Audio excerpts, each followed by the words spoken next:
there, welcome back to the channel. Thank you as always for coming back to this series with Estudiantes in Football Manager 2019.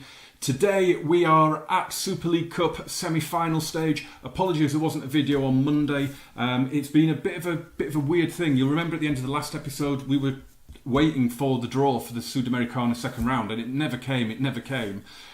It happened about 2 days ago and we played a match in 2 days. So, yeah, it's bizarre. What we've had is we've just constantly had Super League Cup games come up. As you can see, as I say, we're in the semi-final stage. We've got the Super Classico in the other semi-final, which finished 0-0 at the Monumental. We are away at Vélez. So it's a massive, massive game. I mean, they were the champions last season, Vélez. So it's a huge, huge thing. The one thing that it does mean, there will be a new name on the Super League Cup. Belgrano have won both editions so far. You can see already that the player to be watching is a certain Signor Gatti, so you'll be shocked to see that.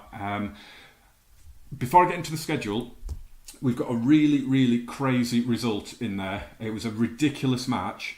You're going to notice it immediately, and I'm going to tell you that in that game, Mario Gatti didn't score and didn't get an assist. And when you see the result, you're going to just be dumbfounded. And he played all 90 minutes, by the way, and he missed a penalty. You're going to be absolutely amazed that he didn't get a goal or an assist when you see the scoreline. So, yeah, I'm guessing that one has jumped out a little bit at you.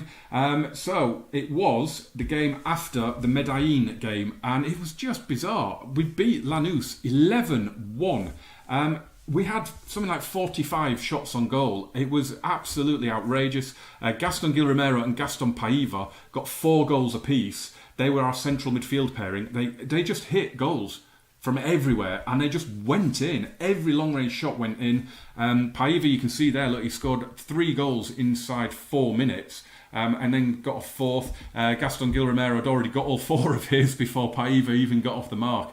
I mean, there was one point here, look, between the 54th and the 64th minutes, we scored 6 goals.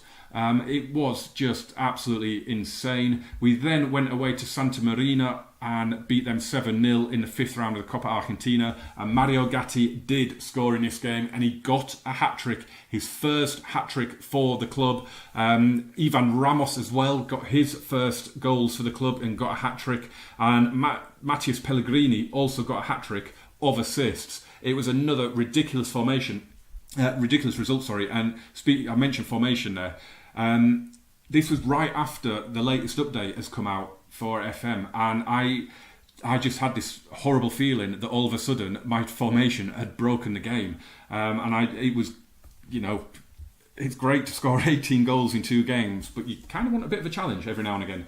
And we did start getting that, has to be honest. The first round of the Copa de la Superliga, we beat Gimnasia Mendoza 2-1 with goals from Gatti and Nogueira. Gatti again on the score sheet in the second round first leg, a 3-1 win at Argentinos Juniors. He got a brace in that. We drew 1-1 in the home leg. And then we drew 1-1 away at Atletico Tucumán.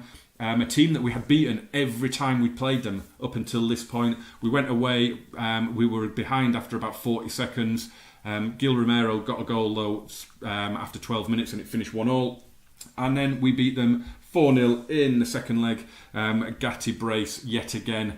He is now approaching 50 goals for the season. You can see here this season, at the moment it's saying he's got 43. If you go into his history, he's actually got 46 because he got some in the Copa Libertadores, and of course that counts as kind of last season, not this season. So it's a bit bizarre, but he's got 46 goals in 51 appearances, 12 assists, 12 man of the match awards. He scored 5 out of 7 penalties, and we're going to really struggle to keep hold of him if we just go back in and have another look. He is currently wanted by 14 clubs. That was up at 16, so it has gone down a bit.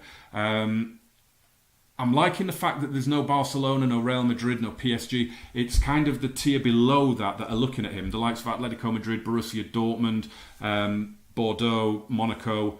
So it's teams where if we do sell him, we're probably going to get a sizable sell-on as well. So I don't want to sell him, obviously, but I'm not really sure we're going to have much choice. I'll talk to you about him a little bit going forward. These are our past meetings with Vélez. We've only ever played them once at home and we beat them 4-2 then. A bit of a mixed bag at their place with a 1 win, 1 draw, 1 defeat. So anything could happen today. I don't think it'll be done after this game. You can see the Sudamericana there. We have got Fluminense in the second round. The third round has also been drawn, and it will be we will play the winners of Municipal against Jorge Wilstermann. So could be renewing rivalries with Municipal, who were in our Copa Libertadores group, weren't they? So yeah, I'm not really sure what to expect from Fluminense. We'll have a look at them properly. I've not had a look at the league. I don't know where they are in the league in Brazil. So we'll have a look at them in the next episode. We're going to do both legs of that in the next episode. Look at the schedule. It's absolutely insane. We play today, then we've got a game in 2 days, and then the second leg 2 days later. So absolutely insane. I'm really going to have to manage the squad going forward into this game. So yeah, we're going to really struggle to keep everybody fit. But the good news is, I trust all my players. Whoever I put into the team, be it Dayan Veron, be it Acuna or Estevao, be it Colombo, Ledesma, Cufré, Chavez Max, whoever I put in the team, I trust them to do the job. And I am really lucky in that respect, I think. So that's the team that we're going with. Mario Gatti, the plan is that he's only going to play an hour because we need him for the Fluminense games. So the plan is to play him for an hour in the next couple of matches, well, over the 3 games that we've got in the next 5 days. And hope that we can keep him fresh, keep him fit as possible, and keep us in all the competitions as well. So let's get into the... I don't know what to say in the team talk.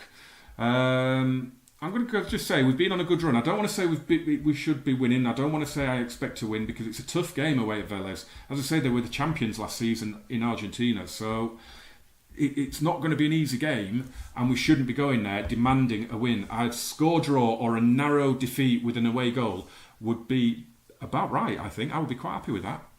Lovely aerial shot of the players coming out of the tunnel, and their goalkeeper's wearing number 56. I wonder if that's a thing or if he's like 17 years old. There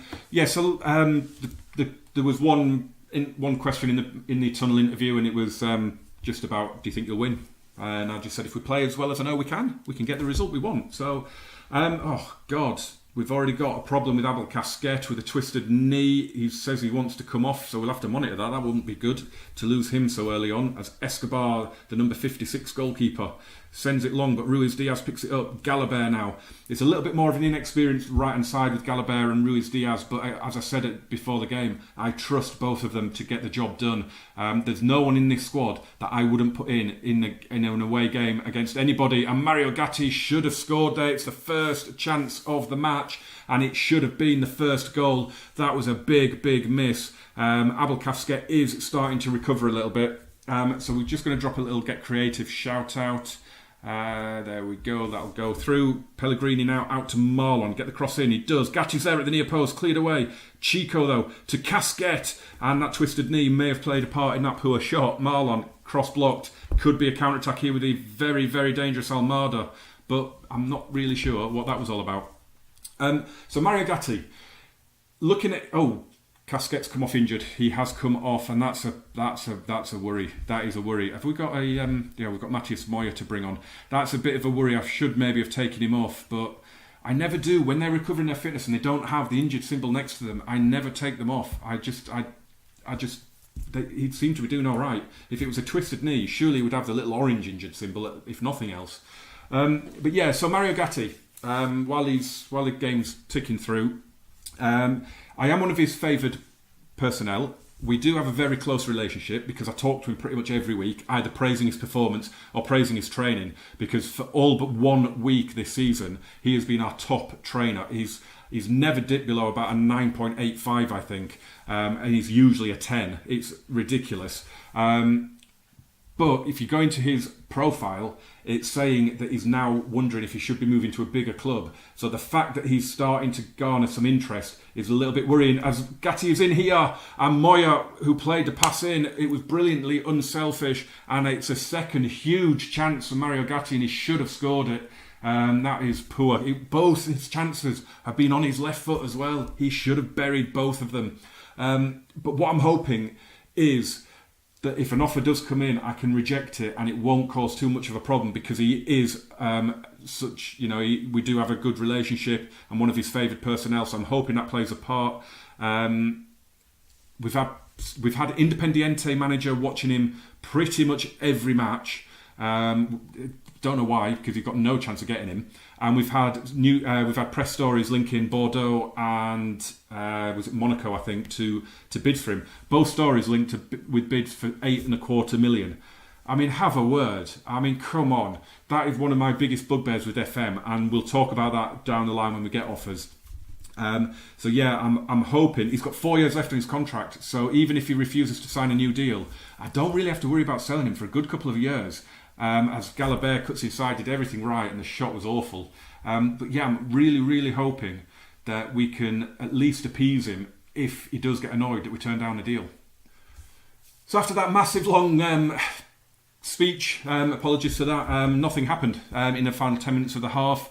We have been the better team. We should be in front with the Mario Gatti goals. I am just going to say we've been the better team. Just keep doing what you've been doing and we'll be fine, because we have been the better team. I don't want to... It is a tough game away at Vélez. I don't want to say that I'm not happy or demand more or anything like that. So we're just going to try and keep them sweet, hope that their confidence stays up. I mean, we're smashing the possession. We're dominant in every aspect at the minute. So hopefully we can get that potentially vital away goal in this second half, because I feel like we really, really could do with it. Here's Bouzat infield to Almada. We haven't seen an awful lot of him today. He is their most dangerous player though, and he sprays a beautiful ball out to the left for Ortega. There's three in the middle. Almada was one of them. It's cleared back to Ortega. Little 1-2s with Vargas. Oh, it's broken kindly for them there, and Bouzat has fired it wide. Marlon to take this free kick. In it goes to Campi! Oh, and it's inches wide from Gaston Campi. You can see we've made our other substitutions. Caccini again with the free kick here. It cleared away. Campi picks it up outside the box this time. Chico, forward for Nogueira. Oh, Caccini had made the run there. Ruiz Diaz has it. Oh, and we've lost it. No, don't do this. Don't do this, Robertoni. Man in space in the middle here. It's Alejandro, and he's put it way over the top. Lucas Rodriguez has come on for Pellegrini, and we've taken Mario Gatti off. We've given him 20 minutes off. Estevao has come on for him. Hopefully that means Mario Gatti will be back up at 94%, 95% for the Fluminense first leg. And I can do the same again there. Just give him 60, 70 minutes. Matheus Moya has got a knee problem as well. Why is it FM always injures players in the same position all the time? You always lose all your right backs in one go, or all your strikers. It's frustrating as anything. That means all we're going to have, we'll have Fernandez and we'll have Paiva that we can use there if need be. Disappointing result in the end. I would have taken 0-0 before the match, even though it leaves us vulnerable in the second leg to an away goal from Vélez. But that's not a bad result there. We were the better team. We should have won the game. But we didn't really do anything in that second half. We had that one header from Gaston Campi, but it was those two chances in the first half from Mario Gatti. I mean, I would have put serious money on him scoring those. I'm just going to say you were unlucky, because we should have won the game. We were the better team. And a little bit more luck, maybe a tiny little bit better finishing, we would have got the away goal that we wanted. Let's hope the second legs of the semi-finals are better than 2 0-0 draws. It does mean that they are very, very nicely poised going into the second leg. Tomorrow sees the Super Classico, and ours isn't until the 9th of June, which is only a week away. So yeah, it's going to be interesting. We're going to have either Boca or River waiting for us in the final, which will be interesting. As I say, the next video then is going to be both legs of the Fluminense game. We're not really going to have anything else to talk about in that video, so it will literally just be straight into both legs of that. So I hope you'll join me for that. Sorry there were no goals today, guys, but I hope you did enjoy it anyway. If you did, smash that like button, hit subscribe and turn on the notifications as well. Jump in the comments, let me know what you think we should do with Mario. Should we've got an asking price set of 80 million for him at the minute, which doesn't seem to be putting off clubs being interested in him. Hopefully it'll discourage them from making a bid for him. But yeah, let me know what you think reasonable. Bear in mind we're the bottom of the food chain when it comes to him here. He's destined for Ballon d'Or. He's destined for the biggest club in the world. How much should we be looking to get for him? And should it be based on future sales and future objectives, or should we be getting as much up front as we can? Let me know in the comments, and join me for the Fluminense Copa Sudamericana second leg very, very soon. Thank you very much for watching, guys. Adios, amigos.